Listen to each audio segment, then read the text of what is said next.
Социал-демократ Монголын эмэгтэйчүүдийн холбоо. Оны үед хэлэгчээр ажиллаж ямар ажлуудыг олж хийж байв. За баярлалаа. Манай эмэгтэйчүүдийн байгууллагын 30 жилийн түүхэнд бол 5 эмэгтэй ерөнхийлөгч ажилласан.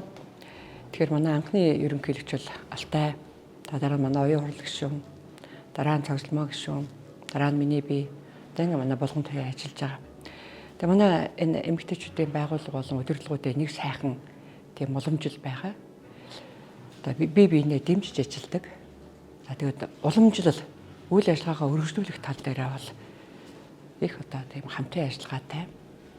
За энэ нь бол энэ эмэгтэйчүүдийн байгууллага маань хөгжих бас үйл ажиллагаанд тасалгүй явах, эрхэлсэн ажлууд нь үргэлжлэх ийм сайхан болцоог бол олгож өгдөг юм байна. За миний хувьд 2019-с 2023 оны хооронд бол эмэгтэйчүүдийн байгууллагыг удирдах байсан.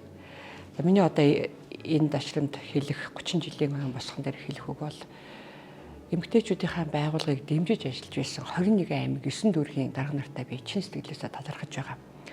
Яг бол манай эмэгтэйчүүдийн байгууллага өөрөө тодорхой санхүүжилтгүй. Би биенээ дэмжих ийм сайн дурын үндсэн дээр үзэл бодлороо нэгдсэн эмэгтэйчүүдийн олонлог байхгүй юу? Тэгэхээр 30 жилийн түүхэнд бол оршиж чадаж байна. Улам одоо бас хөгжиж чадаж байна гэдэг нь энэ 5 ерөнхийлөгч болон манай 21 аймаг 9 дүүргийн удирдлагууд одоо 100 гаруй мянган эмэгтэйчүүдийн маань хамтын ажиллагааны үр дүн гэж би хэлхийг хүсэж байна. За мэдээч хэрэг өөрийнхөө цаг үедээ тулгамдж байгаа асуудлуудыг шийдвэрлэх, за зорилтоо тодорхойлох ийм үйл ажиллагаа явагддаг. За миний үед одоо хамгийн гол яригдчихсэн зүйл юу вэ гэвэл улс төр дэх эмэгтэйчүүдийн оролцоог нэмэгдүүлэх. За хоёрдугаарт манай эмэгтэйчүүдийн нас баралтын 20 дахь шалтгаан болж байгаа умаа үзүүний хорт хавдрын эсрэг ажиллах. За гуравдугаарт эмэгтэйчүүдийн эдийн засаг дэх оролцоог нэмэгдүүлэх гэсэн ийм 3 том зорилтыг тавьсан. Одоо бол манай эмэгтэйчүүдийн өмнө ямар асуудал тулгамдж байгаа вэ гэвэл эдийн засаг дэх эмэгтэйчүүдийн оролцоог нэмэгдүүлэх тухай асуудал. За энийг оюун хурлын дарга маань бол эмэгтэйчүүдийн дарга байх үедээж, за улсын хурлын гишүүн, нийгмийн бодлогын байнгын хорооны дарга байх үедээ эмэгтэйчүүдэд дэмжих, эмэгтэйчүүдийн банк байгуулах асуудлыг ярьж ирсэн. Энэ маш чухал асуудал байсныг одоо цаг бол баталж байгаа. Яг гэвэл энэ эдийн засгийг дэмжих энэ зээлийн асуудлууд эмэгтэйчүүдэд маш бага хэмжээгээр очиж байгаа. Тэгэхээр хэрвээ эдийн засаг дэх эмэгтэйчүүдийн оролцоог нэмэгдүүлэх юм бол тухайн улс орны дотоодын нийт бүтээгдэхүүний чадвар нь 16% нэмэгддэг. Энэ судалгааг Азийн хөгжлийн банк хийсэн байж байна. Азийн сан судалгаа хийсэн байж. Эмэгтэйчүүд орлого нэмэгдээд ирэхээр зэрэг үр хүүхдэд хөрөнгө оруулж эхэлдэг.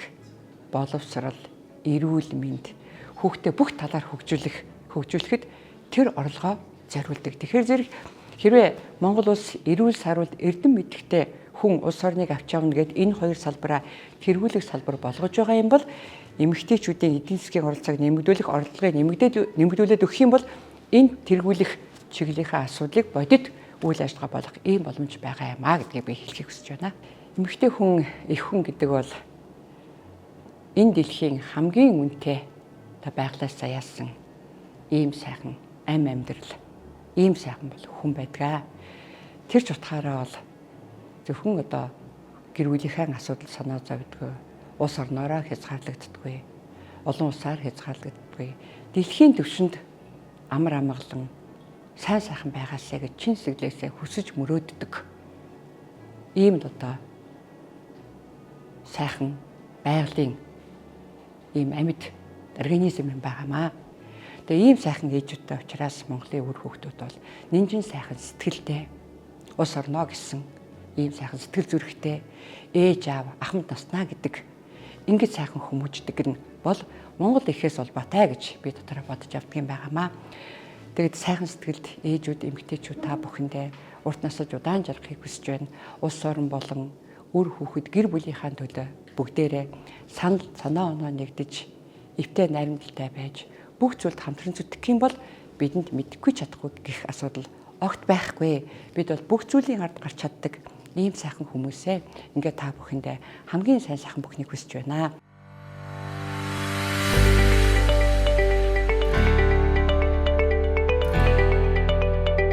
Социал-демократ Монголын эмэгтэйчүүдийн холбоо.